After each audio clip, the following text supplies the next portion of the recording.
First of all, thank you, Gary, my friend. And now a question to my other friends, both here and also at home. By a show of hands, how many of you have a story? Okay. And I would imagine if your hand did not go up, it will when we get to the end of this conversation. So what I'd like you to do on your notes is to write down these words. I have a story. I have a story, period, period, period, and it is worthy. So I have a story, and it is worthy. And what I would say to most of us, at least to myself, as most of us don't even realize the great, profound impact of our stories in our lives, in how we show up, in our minds, in our beliefs, in our actions, in our words, and ultimately in our results. So today I get to share with you a little bit of my story and really ultimately our story and how we can do our stories even better going forward. Bless you. How many of you have ever heard of the Phra Phutta Mahasaran? Me either. Tough start.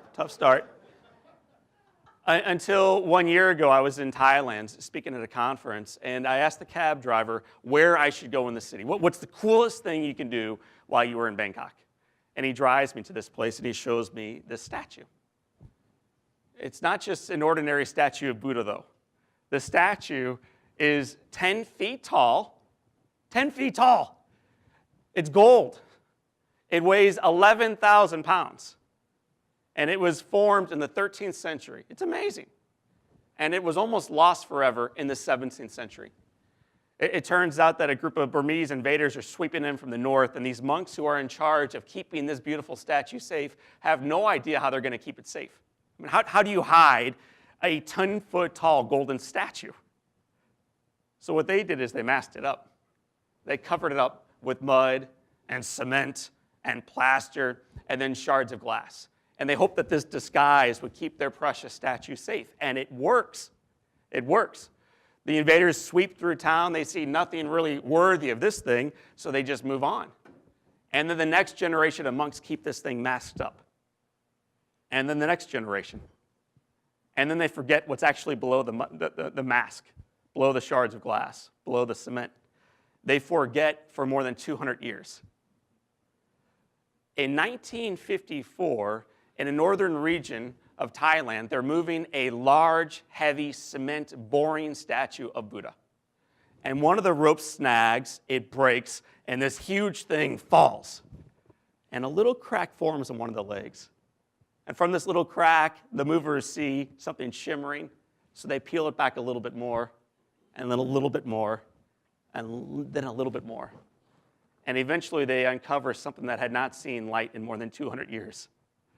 The golden statue of Buddha.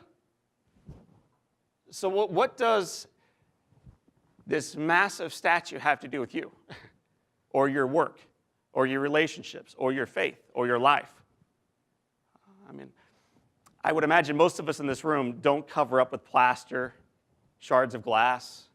And if you do, come see me after this. But I do think all of us in our lives mask up every day.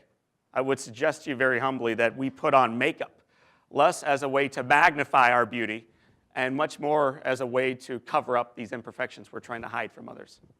I think many of us love to Photoshop our lives. We put on the perfect picture of the vacation when the reality was it rained 6 of the 7 days we were down there. We're very careful in how we portray ourselves to others. And we get so busy, so preoccupied, so focused on living right now that we forget the great value of our lives, the power of our stories, the ability that we have to really in many ways work miracles for those around us. We all have a story.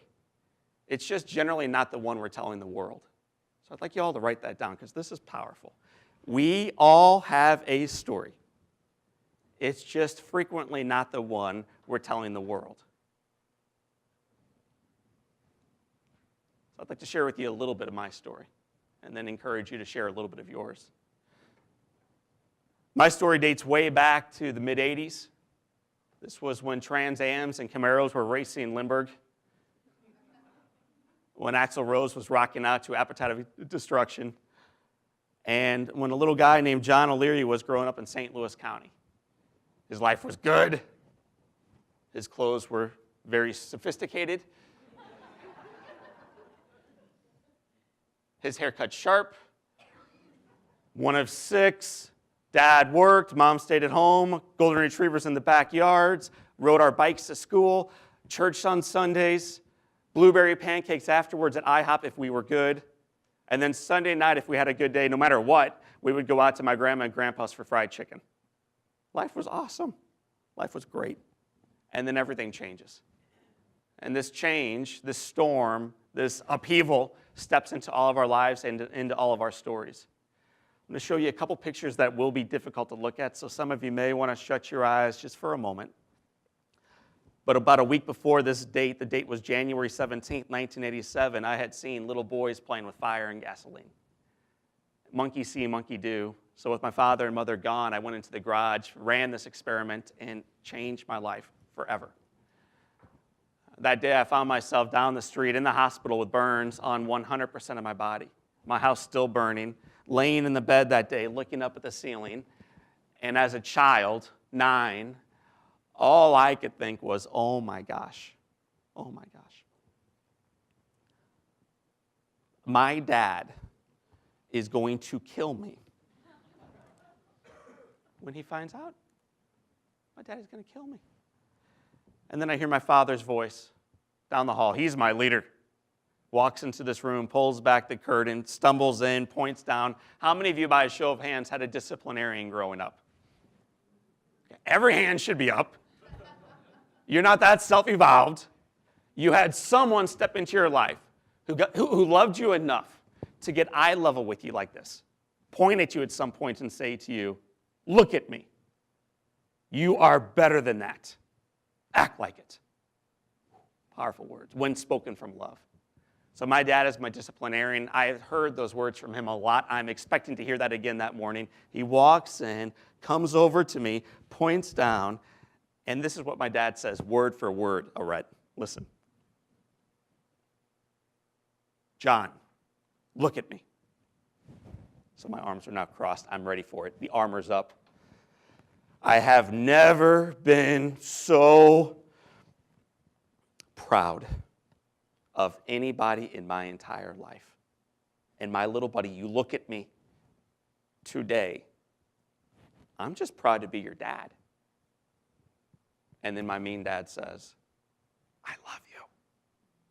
I love you. And then he uses this expression that I still remember. I love you, and there is nothing you can do about it. I'd like you to write those words down because we're going to come back to that here in a moment. I love you, and there is nothing you can do about it.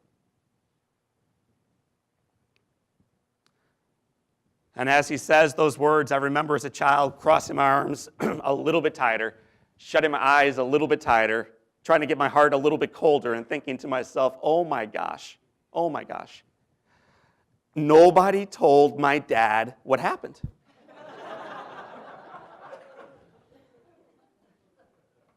And then the next thought for this child was, dang, I wonder if I can get away with it. Yes or no? I'm sorry, yes or no? Yes, we've all been there though, haven't we? I wonder if I can get away with this thing, whatever this thing is, in my business, in my finances, in my marriage, in my struggles, in my adversity, in my story. I wonder if I can get away with this thing. And at the end of the day, people know. The thing comes out. Truth comes to light. My dad knew what happened. And at that day, he revealed what really mattered was not the house, was not the garage, was not the physical stuff even, but love. And right behind my dad's love came my mom's. So I live about 8 minutes down the street. That's where I grew up. My mom and dad were strange back in the 80s. They used to think it was cool to not only wear the exact same shirt in these pictures, but also to cut their hair in the exact same, dead on, left to right. So this is just so we're all on the same page, those watching on video and those watching here at the Ritz. That is my mama on your left. That is my father on your right. Those are my heroes. My mother walks in. She takes my right hand, pats my bald head, and she says these words, ladies, that I'll also never forget. Listen. John, I love you. I love you.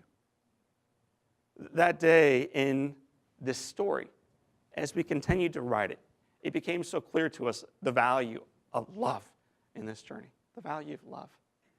And I asked my mother that day, Mama, enough with the love.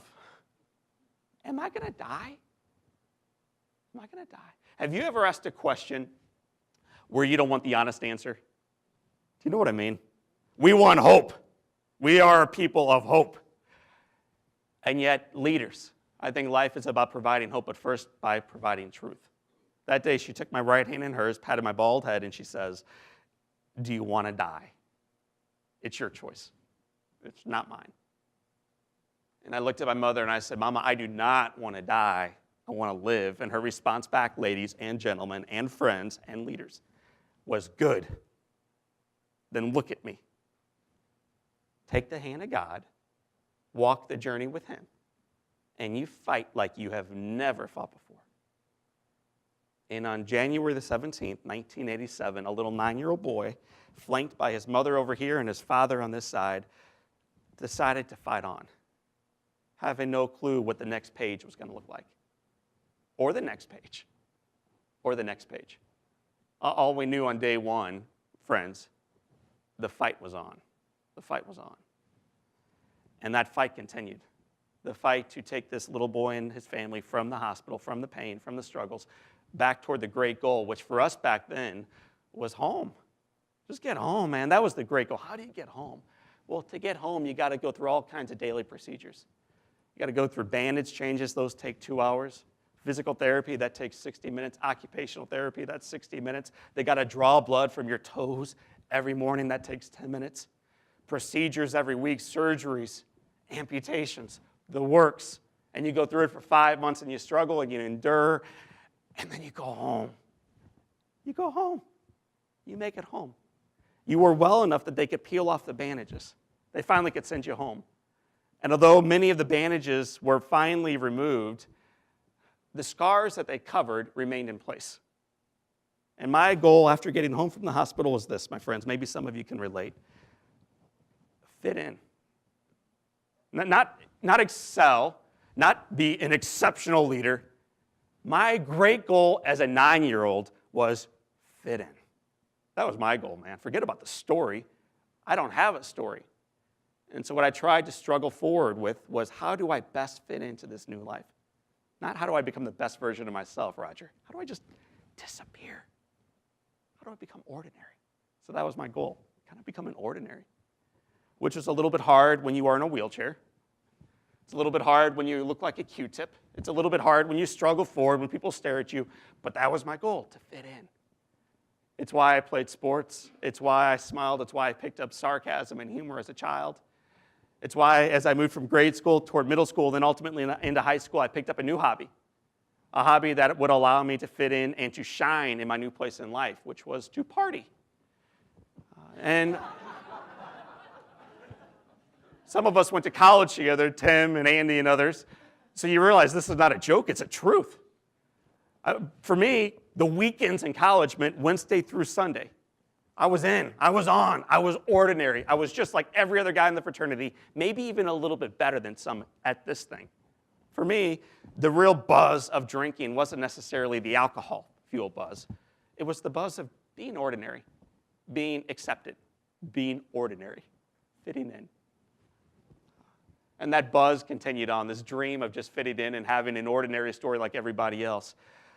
If you could think of the worst job for a guy that cannot sweat on almost 90% of his body and does not have fingers to take on after graduating college, you would probably, like me, pick construction.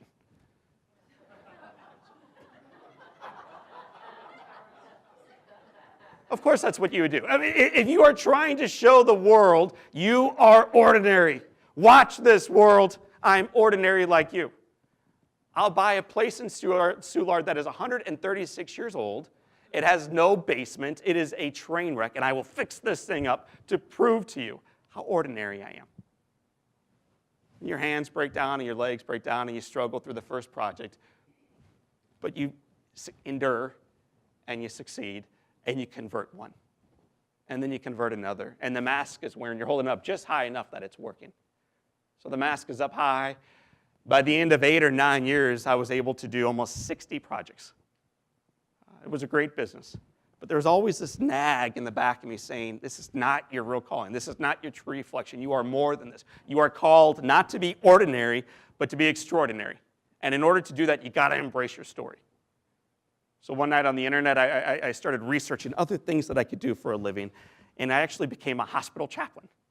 I started working with kids in the St. Louis area, but even then, I had never told anybody how I was burned. In this room, again, there were people I went to grade school, high school, and college with. But I had never told any of them how I was burned. The reason they know how I was burned, ultimately, is because my mom and dad wrote a whole freaking book about how I was burned.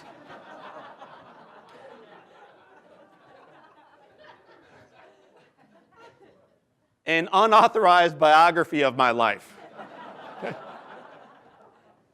True story, 10 years ago, they write this darn thing. They tell me they're going to write it. I tell them not to write it. No one's going to read it, Mom and Dad. We don't have a story that is worthy, because I never wrote down that first sentence you wrote down. I don't have a story that's worthy. Nothing new here. They wrote their story. They printed 100 copies. They have sold almost 70,000 copies. And one of the copies was sold to your speaker this morning, John O'Leary.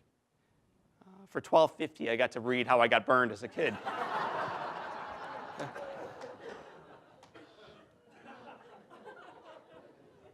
If nothing else, they're shrewd, okay? Give them that. So that night, 10 years ago, with maybe a Budweiser right about here on my desk and a picture of me on the front of a book, I broke this thing open. And I started reading. And I kept reading. And I stayed up until the wee hours of the morning. The sun actually started coming up in the east, I remember. And I got to the very end of the book, and I could not believe this story. This story that I had never even taken a moment to consider, to reflect on, to embrace. I never knew that not only was I burned, but so was my brother who was home with me that day. And so were my 4 sisters who lost their parents essentially for 5 months. So was our family that lost their house for 5 months. That were certain that they had lost their brother that day, that morning. They were certain they lost their brother. What's that pain like? I never realized that all the focus for a couple years had been focused directly on John at the expense of 5 other little kids. And I never once thought about the struggle my mom and dad had walking the halls each night in the hospital. What's that pain like? What was their story like? And who caused it? And yet, how was it redeemed anyway? I got to the end of the book, and I realized that all these gifts in my life, all of them, my marriage, my faith, Gary used the work in the introduction, John's compassion, his zest, his vigor, they were birthed out of a fire.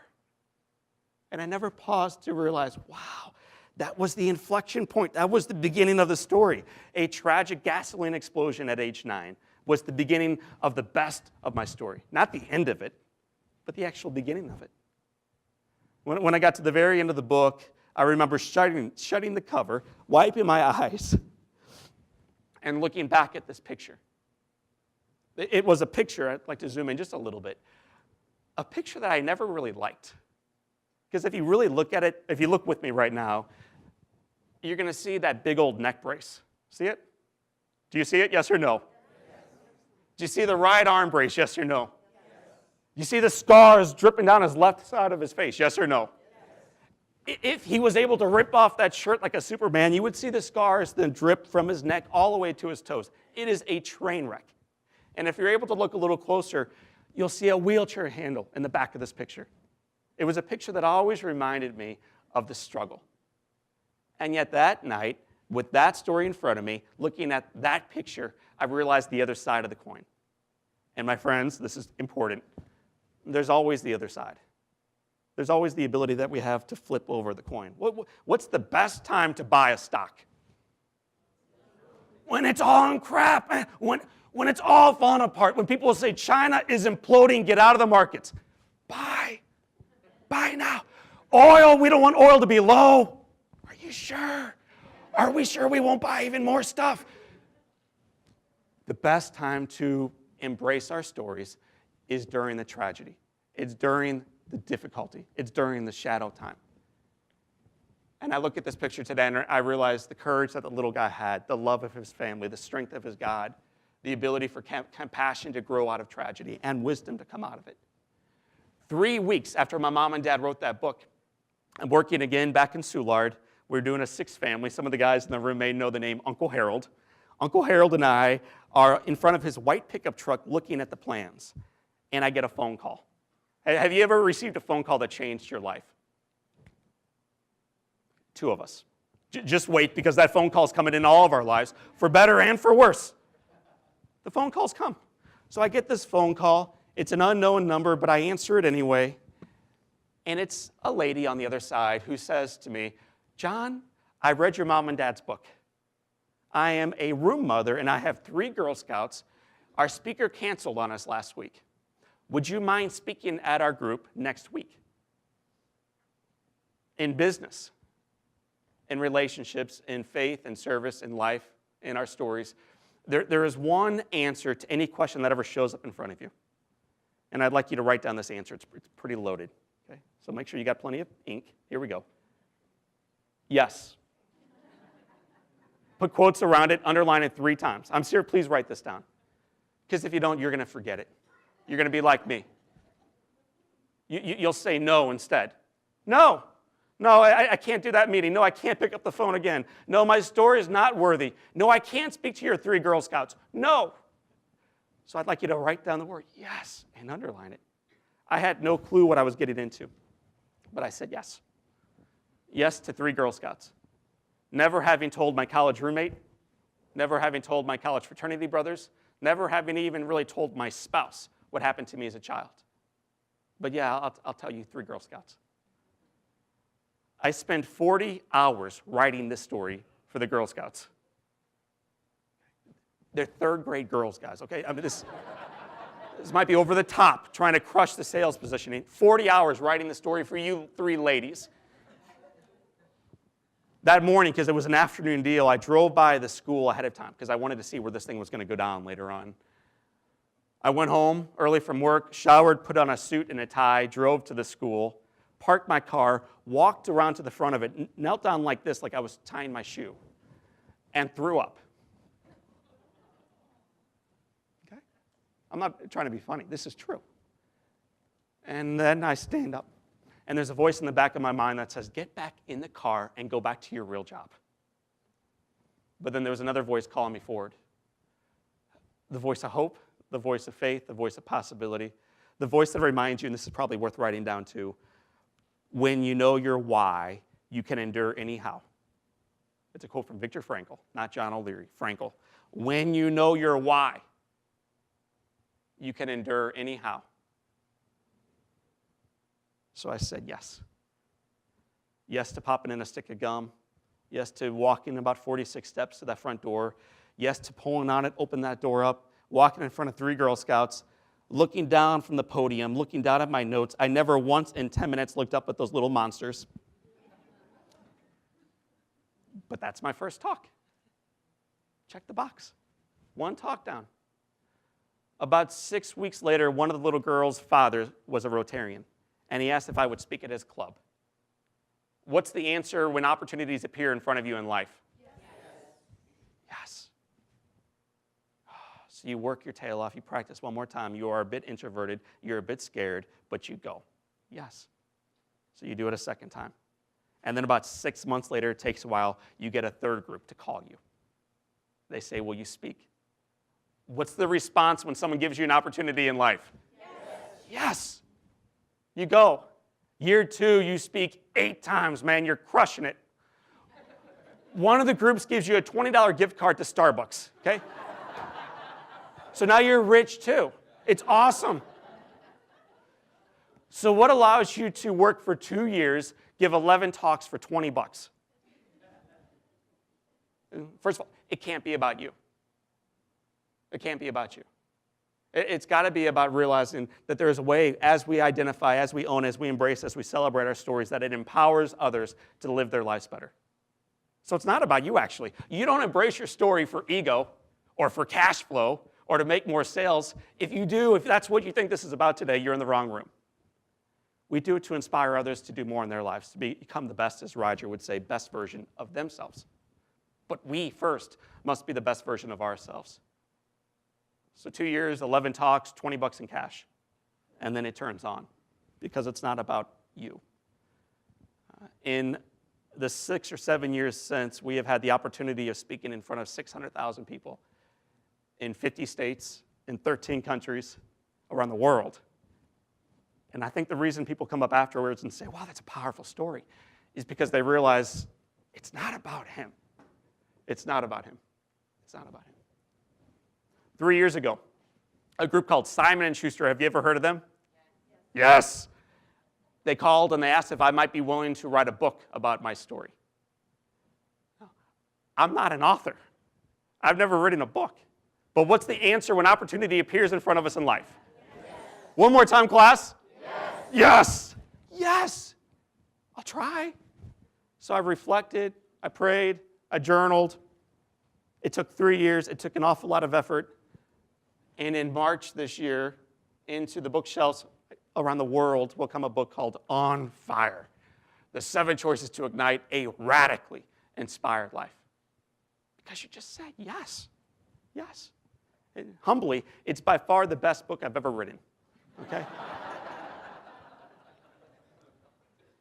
Because it's not about me. Notice there's not a picture of O'Leary on the front of it. I'm not patting the golden retriever on the front of this thing. It's about the reader. It's about the world. It's about a marketplace that is starved for truth and hope and the reminder that the best is yet to come. And that's powerful. That is worth screaming yes to and writing and trying to sell this thing like crazy. Yes. The day after I read my mom and dad's book, we're coming to the end of this story and then a question for each of you. The day after I read their story, I took a nice, long, hot shower to wake up because I slept very little the night before. And when you are in the shower a long time, maybe some of you have had this experience, have you ever noticed it becomes like this sauna in your bathroom? If you're in there long enough, water starts forming on all the walls and ceiling. You've ever had this happen? Some of us, some are like, no, dude, you're weird. Fine. Don't shower with me. I don't care. Fine. But water is everywhere in this bathroom. Now, fog is everywhere. I pull back this curtain, and I look in the mirror as I reach for my towel. And there I am. You ever seen that image? Don't lie. Yes or no? Yes. You look pretty good. The wrinkles are they just fallen away a little bit. The pounds are shredded off. You're looking good. You look like your old self. Yes. So I look at this image, and I look pretty good. But then unfortunately, as always happens when we are faking our way through life, the real image starts to show up. The image of who we are when the fog falls off and when the makeup gets cleared off and when the busyness dissipates and when the finances are all lost. When it all disappears, we're left looking at who we actually are. And then we got to decide, doggone it, shall I say yes or no to that image? Yes or no?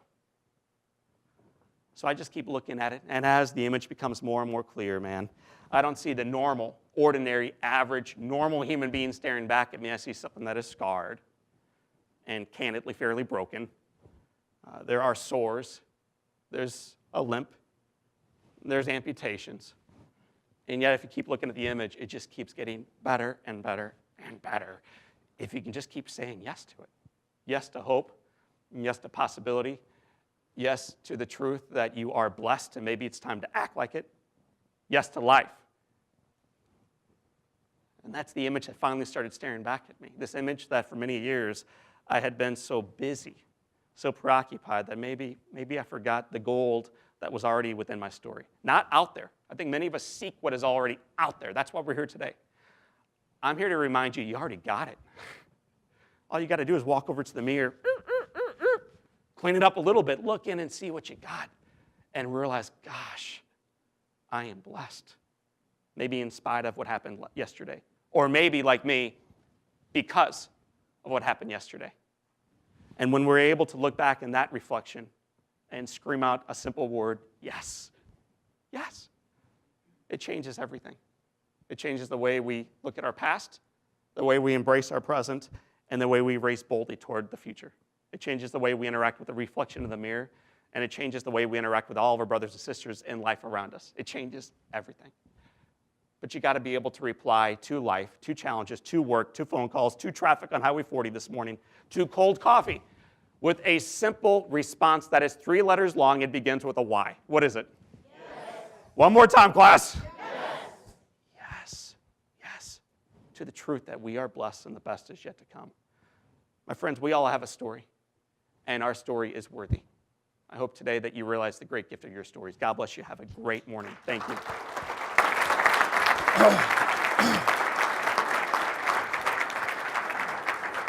Thank you, guys.